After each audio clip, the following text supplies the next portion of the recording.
Thank you. Good morning to Slovenia. Best regards from Luxembourg. Thank you very much for the opportunity to speak to you today, and apologies that I have to do it in English. I cannot do it in Slovenian. I could do it in Czech, but probably you would understand as little of my Czech as I understood of the Slovenian conversations that were just presented now. But hopefully it's okay that I do it in English. I apologize in advance if I repeat some of what was said by the preceding speakers. Hopefully there will not be much of an overlap. First of all, as I said, many thanks to the organizers for giving us, the European Commission, the opportunity to address you. And many thanks to the organizers also for organizing this event in Slovenia, because it's very important that indeed the discussion about SMRs is brought to local levels, engages the representatives of local authorities and citizens. I had the opportunity already to address one of your events last year in September, specifically on public engagement. I understand that today you are looking at the role of SMRs in a broader context, although you will also cover a lot on public engagements. So big congratulations to you who are organizing this, but also many thanks to all of you who are in the room participating for showing interest and for being keen to work on the subject of SMRs. It is a very important topic. It is a topic which very well fits into the decarbonization strategies to which we have committed in Europe in the context of the fight with the global warming. But it is also important that events like these take place in member states, that we do not see the SMR topic being just elaborated by, the traditional professional event organizers in Brussels or in the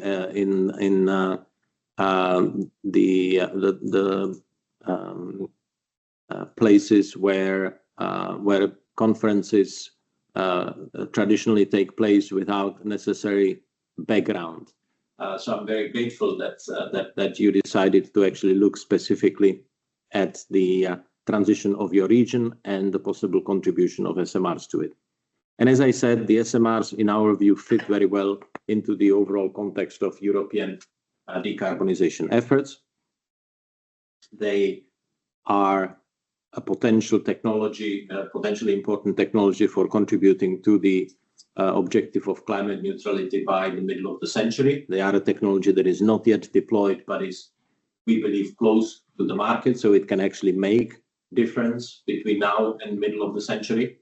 And it is our ambition, and as you mentioned in my introduction, we have set up an industrial alliance precisely in order to make sure that the promise, the potential of SMRs for decarbonization is realized as quickly as possible and can bring as big as contribution to the decarbonization objective of 2050 as possible.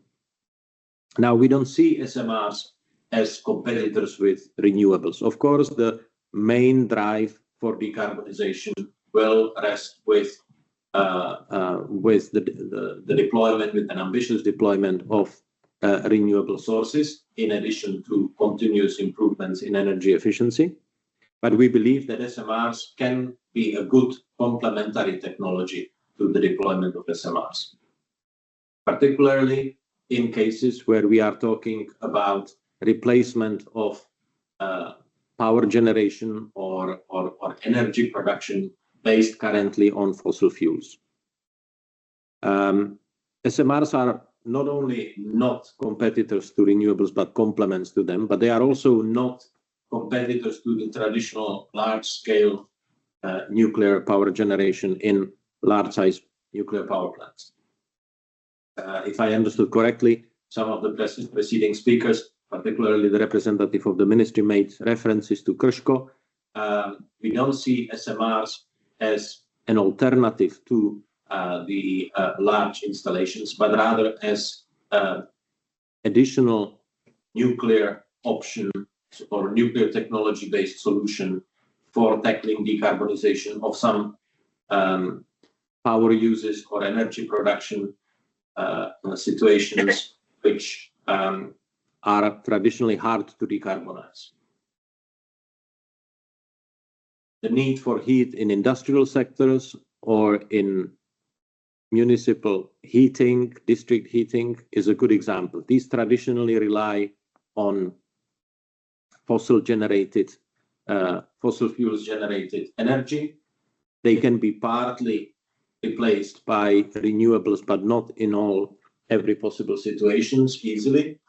And very often, large nuclear power plants in most cases will not be a suitable solution, although there are in European areas or in European cities situations where a city located close to a large nuclear power plant can actually use the residual heat from that power plant for city heating.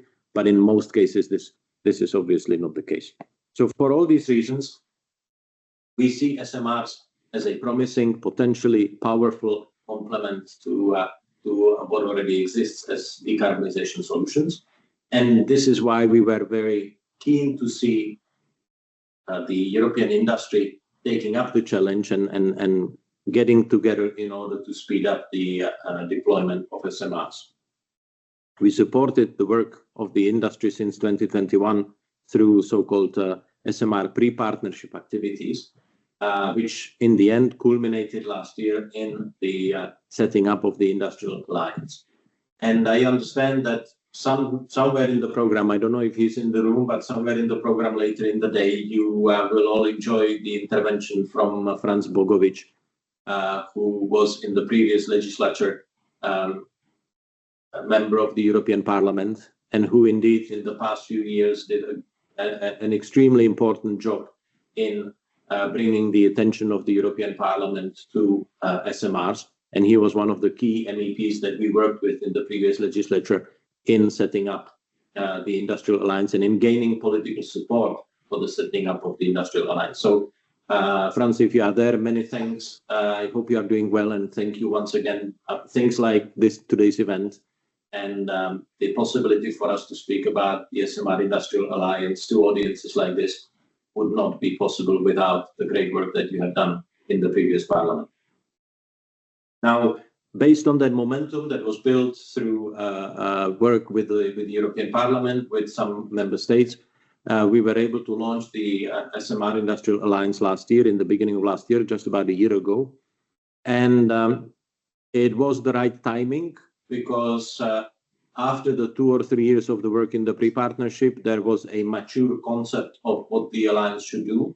And there was also enough expectation and momentum in the stakeholders community. So very quickly after the launch, we got strong response from the industry and other stakeholders. And by the spring, we had around 400 applications for membership in the alliance, coming largely from the industry, but not only, involving also the academia, involving also potential users, industrial users of SMRs, not just the traditional players from the nuclear sector, but involving also research outlets, involving academia, and involving also representatives of the different civil society groups. So that was a good success, and it allowed quickly to structure the work of the Industrial Alliance and focus it on developing concrete results. The Alliance is not a place where people just should meet and talk and discuss. It's a project-based activity geared towards delivering a clear result in the form of first SMR projects coming on stream in Europe by the early 2030s. In order to achieve that objective, we have identified several enablers or key areas in which either policymaking or industrial initiatives need to take place. And these include the build-up of the supply chain, the analysis of the financing options, the assessment of the future technology development trajectory through additional research, etc. So altogether, we have identified about 8 areas that are important for further work, as I said, either at policy level or at the industrial level, in order for SMRs to happen soon. So these 8 areas translated into what we call the technical working groups. So we have members of the Industrial Alliance. The 400 members are represented according to their interest and according to their competencies in 8 different technical working groups. One of those technical working groups is focused on public acceptance and public engagement. And you will hear later today from the chair of the technical working group, Marichel, who I understand is not with you in the room, but will deliver a video message. But she is running the technical working group, the 5th technical working group that focuses on public engagement. And it's precisely that one which looks at how SMR projects in the future should engage with representatives of local communities, with local government. There were mayors speaking before me. So we hope that through the technical working group, the Alliance, through this technical working group, the Alliance will be able to generate good practices, supporting processes, information that will be useful to the local communities and to their political representatives in preparing for the presence of SMR projects in their location. Of course, in places like Krško, where you do have already the conditions developed, you do have the local population already involved or benefiting from the presence of a large-size nuclear power plant, the situation may be relatively straightforward in case there is a decision to build an SMR close by. But if we are talking about a massive deployment of SMRs in Europe for the purposes of local decarbonization, we will be seeing SMRs emerging in municipalities that traditionally had nothing to do with nuclear, but they represent maybe large agglomerations with a lot of residential buildings and therefore in need of district heating. And they may be deciding on the use of SMR for the heat production in the future. We may be talking deployment of SMRs in industrial complexes, again, metallurgical or chemical industries, where, again, the local populations may be used to intensive industrial activity, but not necessarily to the presence of a nuclear technology.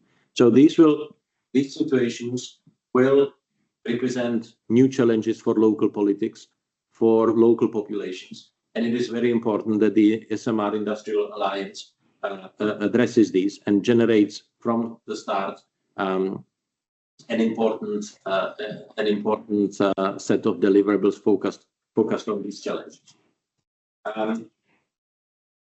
And I understand that you will also have the opportunity later in the day to discuss these challenges. Please keep us posted. Let us know what, through your conversations, you will come with as concrete challenges, concrete situations, but also maybe concrete lessons learned that could be of more general use. And we will be happy to disseminate them through the technical working groups. Now, all what I was describing about the preparation and the launch of the Industrial Alliance took place under the previous commission. But you will know that the new commission has also announced very clear ambition, very clear commitment to decarbonization. The urgency of climate action is no smaller and will be no smaller in the coming 5 years as it was in the previous 5 years. And also the scope for nuclear is becoming even clearer. I think we see in Europe a recognition, continued reinforcement of the recognition of the role of nuclear in decarbonization. Of course, only in those member states that decide to use nuclear. It is clear that we will continue in European energy policy to recognize the right of member states to decide on their energy mix. But we also see that a growing number of member states are deciding to either continue using nuclear energy or start using it actually, even though they were not doing so in the past. And many of those uses will actually imply the deployment of SMRs rather than large-scale nuclear power plants. So the new commission that entered into its office at the end of last year, I think, showed very clearly that they understand, they recognize, they acknowledge the importance of nuclear in this strategy. We have seen, you may have seen corresponding references and actions announced also in the first initiatives of the new commission, whether it is the Clean Industrial Deal or the Affordable Energy Action Plan. They both contain concrete actions that should further help those who want to rely on nuclear for part of their decarbonization work. And the announced actions range quite widely from issues about state aid to the recognition of the need to work on skills and competencies in the European workforce for ensuring that the deployment of nuclear continues to be fully focused on safe use of the technology. So I think we see a continuum. Whatever was started in the previous commission on SMRs will continue. We will want to make sure that the SMR Industrial Alliance, as I said earlier, is not a place where people just discuss and exchange views, but that they deliver concrete work. Each of the 8 technical working groups is currently finalizing an action plan, so a set of actions that they would recommend the policymakers and industrial leaders to take within that specific issue that they are working on. The Industrial Alliance should then integrate these specific action plans into a comprehensive strategic action plan for the deployment of SMRs and submit it to the Commission. And the expectation is that the Commission, on this basis, within the next year or so, adopts a strategic political approach to SMRs. We will see what form and what timing such a strategic action plan will take, but in principle, it should make sure that our activities in Europe remain geared towards delivery of the first projects of SMRs on stream by early next decade, in a combination of applications and technologies that will demonstrate the full potential and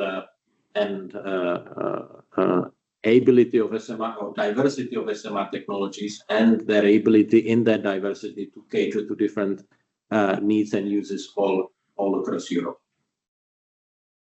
And as I said, it is clear that public engagement, considering how novel the use of SMRs will be in a number of cases, public engagement and way of gaining public trust and increasing public awareness will have to be an important part of those activities. And there we will rely on a close interaction of industry and policymakers with local communities and their local representatives.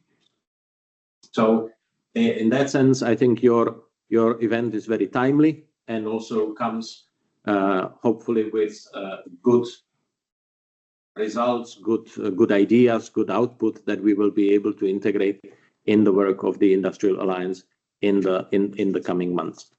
I hope I'm not too optimistic. I hope I'm just giving you the reassurance that your meeting today is part of a bigger picture and will be very useful and appreciated. Thank you for that, and apologies again that we cannot engage with you directly there in Slovenia and in Slovenian, but we will continue to follow your discussions. Thank you very much and good luck for the whole day.